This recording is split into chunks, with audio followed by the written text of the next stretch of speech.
महाराष्ट्र राज्याचे माजी राज्यपाल भगतसिंग कोश्यारी यांचे व्यक्तिमत्व वादग्रस्त होतं. जेव्हा ते राज्यपाल होते त्यांनी आपल्या संस्थेच्या नावावर देणग्या वसूल केल्या. त्याची कुठली माहिती राजभवनाकडे उपलब्ध नाही. यानंतर मला एक निनावी पत्र आलं. त्या निनावी पत्रामध्ये दावा करण्यात आलेला आहे की त्यांनी उद्योगपती अनिल अंबानीकडून 15 कोटी रुपयाची देणगी घेतलेली आहे आणि ज्या संस्थेसाठी ती देणगी घेतलेली आहे त्या शाळेमध्ये 100 मुलं सुद्धा नाहीत. त्यांचा जो पुतण्या आहे दीपेंद्र सिंग नावाचा, त्यांनी त्या पैशाच्या जोरावर आजूबाजूला जमीन घेऊन रिसॉर्ट सुद्धा सुरू केलेलं आहे असं त्या पत्रात दावा करण्यात आलेला आहे. आम्हाला देवभूमी शिक्षा प्रचार समितीची त्यांनी माहिती दिलेली आहे, त्याचा अकाउंट नंबर आणि त्याची शाखेची सुद्धा माहिती दिलेली आहे.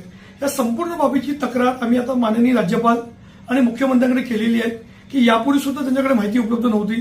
आता 15 कोटीचं मोठं प्रकरण समोर आलेलं आहे. एकंदरीत संपूर्ण कधी चौकशी केली तर निश्चितपणाने आकडा वाढू शकतो. तर आमची सरकारकडे एवढीच मागणी आहे की राज्यपाल